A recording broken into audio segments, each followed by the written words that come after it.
Hello students चलो आम ए home science रो केतरा important question विषय टिके चर्चा करबा राइट। तो एक देख प्लेग्रा एटा गोटे रोग आर सिम्पटम्स कौन कौन आ विषय प्रथम कहूँ मु नायासिन को प्लेग्रा विरोधी जीवरस कह जाए। मात्र खाद्य नायासिन रो अभाव घटिले प्लेग्रा नामक रोग हुए। आपको इंग्राजी रे डिजीज ऑफ 3 Ds बोली मध्य कहे। आर लक्षण गुड़िक एक चर्म प्रदाह, तापरे अतिसार, 3 मस्तिष्क विकृति, 4 अवशेष मृत्यु होबार मध्य संभावना बेसी अच्छी। आ द्वारा कौन हम ना पाकजंत्र रोगग्रस्त हो पार, पाचक शक्ति आमर क्षीण हो पारे। नेक्स्ट जीवा 13 नंबरटा देख जीवसार ग इम्पोर्टेंट पिला माने खाद्य जीवासार ग रो अभाव हेले कोशिक संयोजक कोलोजेन यथेष्ट संश्लेषित हो पारे नाही। क्षुद्र रक्तनली गुड़िक नष्ट होई रक्तस्राव हो जाए। तापरे दांतर माड़ी दुर्बल होई रक्त पड़ार चांसेस बेसी अच्छी। तापरे खंजा गुड़िक अत्यधिक फुली बिंधा हम माने पेन हम। नेक्स्ट तार लक्षण होची कौन शरीर दुर्बल हुए, भोक हुए नहीं, चर्म दगड़ा हो जाए। अच्छा यहाँ को स्कर्वी रोग मध्य कह जाए। तेणु स्कर्वीटा बहुत इम्पोर्टेंट क्वेश्चन। आमे जानिले जे गो अभाव हेले की रोग हुए स्कर्वी, विटामिन सी पिला माने एटा इंग्लिश रे। नेक्स्ट विटामिन ए माने जीवसार को अभाव जनित की रोग हुए ताकू मध्य टिके ध्यान रख। देखिबा 14 नंबर खाद्य रे जीवसार को नहीं कि कारोटिनसर अभाव हेले यार अभाव जनित रोग गुड़िक हूँ अंधार कणा रोग। तो अंधार कणा रोग बोली मध्य परीक्षा आसी पार। तो से डबल तुम काम देला ना। अंधार कणा रोग विषय लिखिदेव, एड जीवसार क पढ़ले मध्य तार अभाव जनित रोग कौन लिखिदेव। यही रोग हेले कौन हो पिला माने आखि भल कि दुषिब ना। यही प्रकार रोग को देख जेरोपथालमिया बोली कह जाए। अच्छा जेरोपथालमिया कौन बोली क्वेश्चन आइले भी एमती आंसर लिखिबो। एहा परे स्वच्छ पटल नरम होई चक्षु अंध हो जाबार चांसेस मध्य बेसी अच्छी पिला माने राइट। हेले यही रोग को जिते अंध हो से रोग कौन ना अच्छी जे केराटोमालासियस बोले आखिर आमर कैटरेक्ट थी पिला माने सेटा आउ किछि फंक्शन करिवो नाही राइट। ता फल रे चर्म शुष्क हो जिवो। आर लक्षण देख कुंचित ओ पाउसिया देखा जिवो पिला माने। तापरे केशर गुड़िकर कांति ह्रास पाइबो।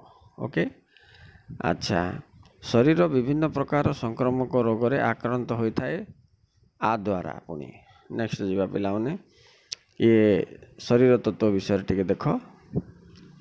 एठी उद्भिद ठारू आरंभ एटा जीवकोश क्या कह जाए इम्पोर्टेंट क्वेश्चन पिला माने व्हाट इज सेल बोली कहबे।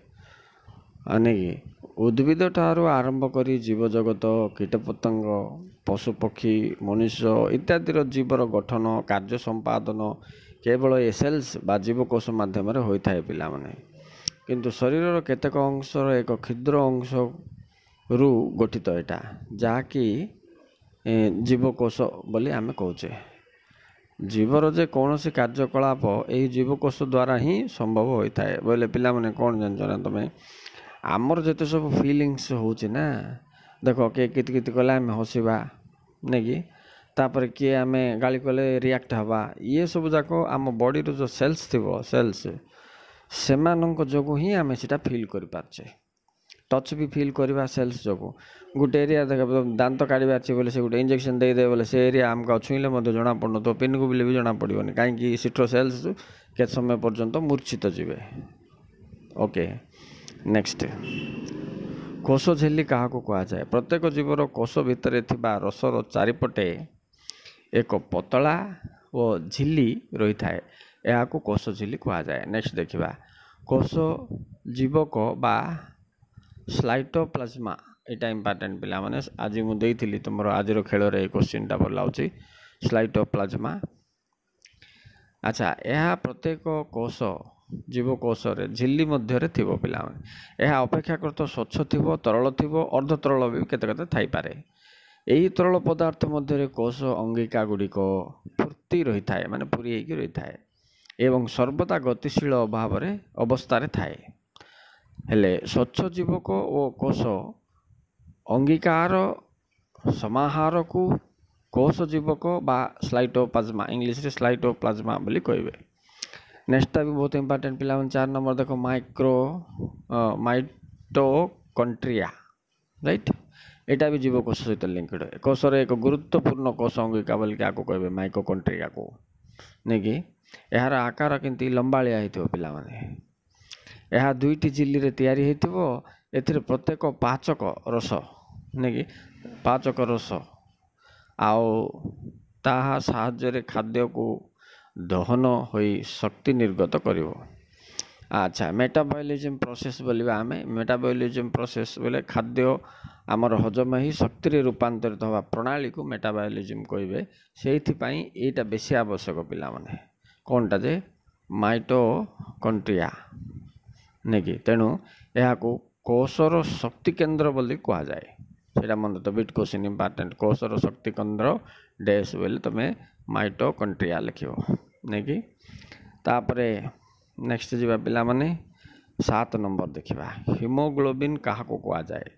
ରକ୍ତରେ ଥିବା ଲୋହିତ ରକ୍ତ କଣିକାରେ ହିମୋଗ୍ଲୋବିନ୍ ରହିଥାଏ ପିଲାମାନେ, ମନେ ରଖିଥାଅ। ଯାହାକି ପ୍ରୋଟିନ୍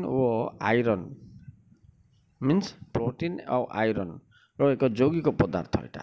ଏହା ଅମ୍ଳଜାନ ଆକର୍ଷଣ କରି ଅକ୍ସିକ୍ ହିମୋଗ୍ଲୋବିନ୍ରେ ପରିଣତ ହୁଏ। ଦେଖ, ଆମେ ନିଶ୍ୱାସ ପ୍ରଶ୍ୱାସ ନେଲା ବେଳକୁ ଆମେ ଅକ୍ସିଜେନ୍ ଝିକୁଛେ ନା, ସେତେବେଳେ ସେ ବ୍ଲଡ଼୍ରେ ମିଶିକିରି ହିମୋଗ୍ଲୋବିନ୍ ତିଆରି ହେବ। ଏହି ଉପାୟରେ ଫୁସଫୁସରୁ ଅମ୍ଳଜାନ ଆଣି ତନ୍ତୁମାନଙ୍କ ପାଖରେ ପହଞ୍ଚାଇଥାଏ। ଆର କାମ ହେଉଛି ସେଇଟା। ସାଧାରଣତଃ 100 ମିଲି ରକ୍ତରେ 15 ଗ୍ରାମ ହିମୋଗ୍ଲୋବିନ୍ ଥାଏ। ଏ ହିମୋଗ୍ଲୋବିନ୍ ଯଦି କମିଗଲା ବେଳେ ପିଲାମାନେ ବିଭିନ୍ନ ରୋଗ